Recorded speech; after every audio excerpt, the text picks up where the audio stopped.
And last night, more of the same, even though Anthony Edwards told us that things were going to be different. Yeah, no. In Game 3, it was more of the same as the Mavericks are now one win away from not only sweeping the Minnesota Timberwolves, but also from advancing to the NBA Finals for the first time in 13 That's years. a really good way to put it, Dan. More of the same from the Mavs, continuing to deliver, continuing to play like a team, and the same with the Minnesota Timberwolves. In every single game, they have been in it in the fourth quarter, every single game, and they've let it slip away. I don't know if we want to blame experience, maturity, maybe beating the Nuggets just felt like that's it. We can beat anyone. I don't know what it is, but Anthony Edwards did say, I'm going to call my number all night. You watch. We did watch. We were waiting for you to call your number in the last 5 minutes of the fourth quarter when it was still a close game. Mm-hmm. Yes. And he had a great dunk. You remember that dunk? Like in the fourth absolutely. And you were just like, okay, maybe he's going to get it going. That's it. It was one of those dunks. Because we're probably going to rip on the Timberwolves for the next 10 minutes. Actually, you know what? I'm actually not going to be as hard on them as other people are going to be. However, that dunk was a dunk that happened where you know that at the next stoppage, they're going to replay it. Mm-hmm. I didn't want to see the replay. I wanted to see it live again. Yes. So I took the time to quick rewind to go back to the play just to watch it live again because it was so good. Yeah. I think those are very rare. Those are like a 5%ers, like with a highlight where and it was in an opposing arena. Yep. And it had a sound where like they didn't want to cheer, but they were so amazed by what they just saw. It was just a weird sound coming from Dallas. But that was probably the highlight of the night for the Minnesota Timberwolves. Had they won, we would still be talking about that dunk right now. That would be a topic of conversation. We would be seeing it on TV over and over again. But because they didn't win, and they didn't win in the same way, again, just not being able to deliver at the end, crucial mistakes, moment. It's just is like, what is it, Dan? I just want to know what it is. What is the disconnect here? I think that there are a couple of things. And I think first and foremost, and everybody's been talking about this, and I think they're going to be talking about it for the next week or so. Luka and Kyrie are just that good. They are like just it's just gelling. So when you are in comparison to the two, and you're seeing it happen on one end and then it not happening on the other, it's a pretty stark comparison. And I think that ends up shining a light on. Number two, I think that these T-Pups, if you want to call them, at least some of them, Rudy Gobert and Mike Conley and Karl Anthony Towns are not, but Anthony Edwards is. They're still learning, or he's still learning on how to be that guy. And I think that doesn't change in a series. And I'm not saying that because you're number one, you're 100% right. They've been in every game. Not only have they been in every game, they probably should have won game 2. Yes, by 18. Yes, he should have won that. There was a point in last night's game, especially with Derek Lively out, that I felt Minnesota was getting any shot that they wanted. Like when Luka and Kyrie are doing their thing, it's pretty amazing to watch, especially in crunch time. But it also takes a lot of work. Mm-hmm. I felt Minnesota was actually getting the easier buckets for a decent stretch of that third quarter into the fourth quarter, especially because Dallas just didn't have anybody size-wise. Karl Anthony Towns is a completely different story, but when they were going to the basket, when they were being aggressive, Kyle Anderson's turning in 5 for 5.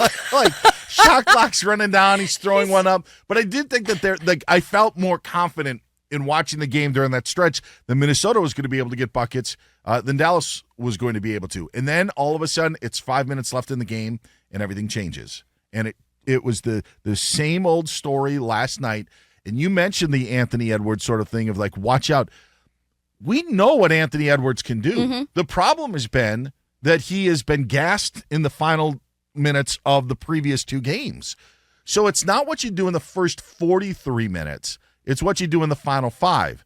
And Anthony Edwards had 2 points in the final 5 minutes of the game last night.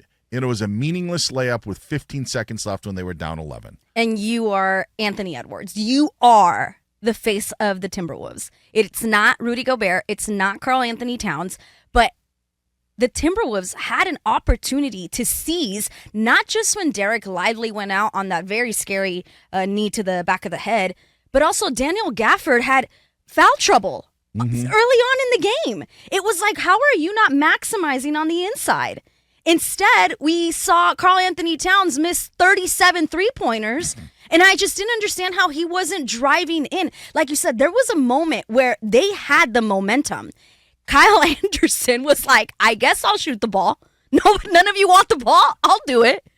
Just for clarification, Karl Anthony Towns did not go 0 for 37 from three-point range. I think he went 0 for night. 7. He was 0 for 8. Oh, for 8? Yeah, yes. Oh, goodness. Just for clarification purposes, we're going to hear from Chris Finch, the Timberwolves head coach, in just a matter of seconds, because he talks about the problem of closing out of why they haven't been able to close out close games. It's interesting because of seeing what they went through in the previous series. Beat the Nuggets, then they crush the Nuggets, then they lose, the next 3, and then you end up battling back and crush the Nuggets again, and then to win you have to rally from down 20 to be able to do so. There wasn't necessarily a situation when they were beating the Phoenix Suns and sweeping them, or doing what they did against Denver, where you're going toe-to-toe with the backcourt that Dallas provides in close games. This was the Timberwolves head coach and explaining why the Timberwolves haven't got it done in the close games of these first 3 games of the series. The whole series, we've struggled to close games. These 3-minute games that we're playing, we're losing. And, it starts with a kind of a mental breakdown on a left corner 3 by Washington when the game's tied, and that gives them just enough breathing room. And, then we didn't execute very well. We didn't find the open guy very well down the stretch. And when we had open looks, they were nowhere near going in. It's been the story of the series. Now, the part of the P.J. Washington 3, which was a big play It was in the a game, big 3. The only thing I would say to that is he's right. He's got a reason to be mad about that. But it's so difficult to guard Kyrie and Luka that you can't criticize your own defense there because they're so good. Right. So you kind of have to find a spot of why you're not getting it done defensively. And so I think that's why he ended up using that scenario. Sure, but I agree with you because that was a big shot by P.J. Washington, but that's not why you lost. It just happened in the moment where it probably felt a bit like a dagger for you. But P.J. Washington and all those role players we've seen in the playoffs make these big moments, make these big shots, and you have to live with that. It's stopping Kyrie and Luka and being smart about it. I'm pretty sure they out-rebounded them. I'm pretty sure they took more second opportunity shots than them, the Timberwolves in this game, and they still lost. That's crazy. It tells me that they're maxed out, that this is where the road is supposed to come to an end. And in looking at what they've accomplished, it's okay. Like there are teams that are growing. Last year, they made it through the play-in tournament. They ended up beating Oklahoma City to wrap up the 8 seed, and they went and played the Nuggets, lost that series in 5 games, and that's as far as they were meant to go. This year, sweeping Kevin Durant, Devin Booker, and the Phoenix Suns, that's pretty good work. Yep. To knock off the defending champions. On the road. Winning 3 of 4, yes, on the road. Doing so in a Game 7 when you were down by 20 points in the second half, and to basically completely erase that deficit in practically a quarter, and then be able to pull away and knock out not only the defending champs, but the MVP of 3 of the last 4 years. It's another pretty nice spot on the belt for you. And now you get to the Dallas Mavericks, and I think I truly believe, like in the NBA, it used to be like this in the NFL. It's not like that anymore with all the parity, but there were levels that teams had to go through. You had to go and beat these teams. I remember growing up in the Green Bay teams that couldn't get past Dallas. And at some point, then they finally got past Dallas and got to a Super Bowl. And there were teams that were trying to get past the Niners, and then the Cowboys, as I mentioned, and then teams are trying to get through Green Bay. I think that in the NBA, it happens more than any other league of like where you have this, and throughout history, when you're like, all right, you have to really take it in stages. You're not just going to get on a hot run and go and win an NBA title and then fall back to mediocrity. You have to take stages just like the Bulls took stages.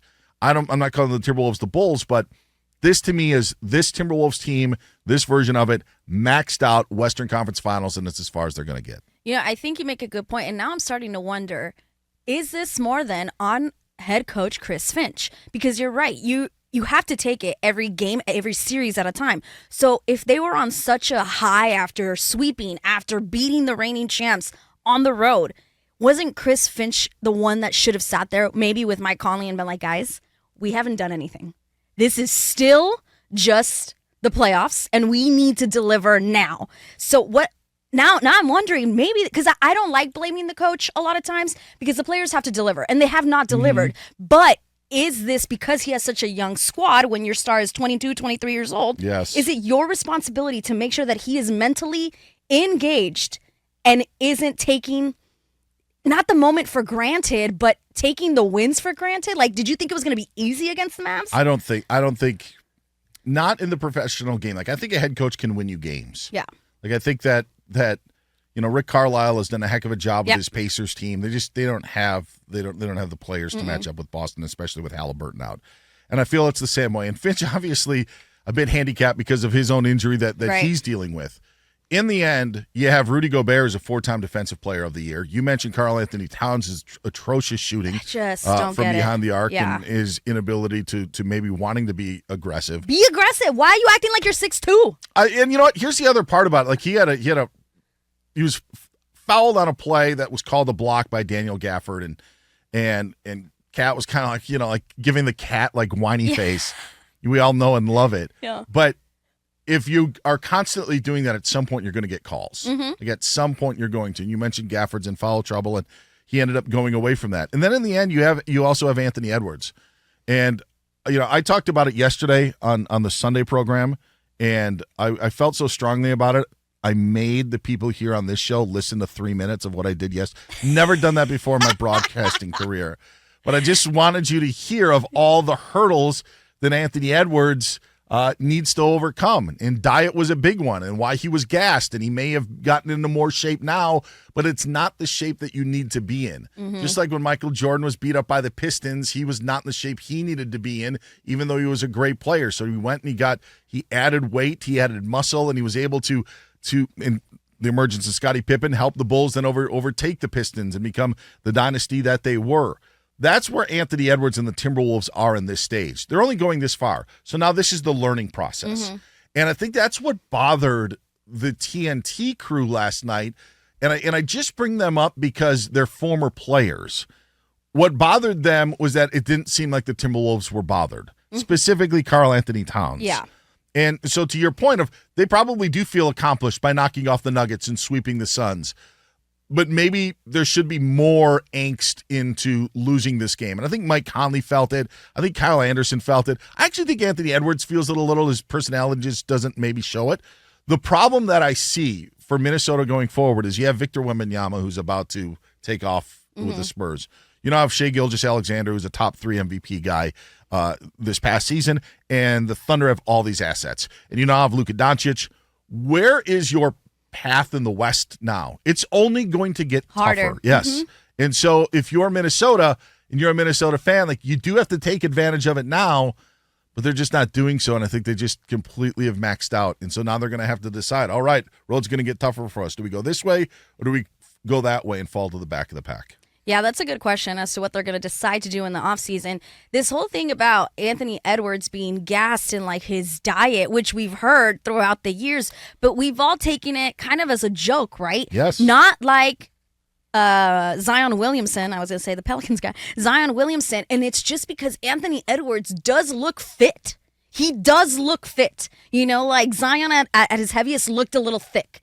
He's never looked like that. Little? And he's never looked I know like I shouldn't that. talk. But No, it's just, but he's a big dude, so it's like I say a little because he's a big dude in general. But it is crazy that the media hasn't really dove into his eating habits, which is like, hey, eat all the Popeyes you want, like, sure, but you are a professional athlete and you're coming down to the hardest part of the season, playing, so the toughest teams, and it's crazy that nobody has really paid attention to that until now because he's gassed, like you said. yes. They've reached, that's it. This is it. They've maxed out. And it's not a got you. It's just No, the it's point of not. how many times do you see the star player just not have the energy? And in fact, and I don't know if you can count this on it, the great dunk that he had in the game last night. Yeah. In the fourth quarter, he had a layup that I call that he crotched it between the backboard and the rim was short. Like, there could be a sign of fatigue there. Right. He was visually fatigued from what we saw in games 1 and 2.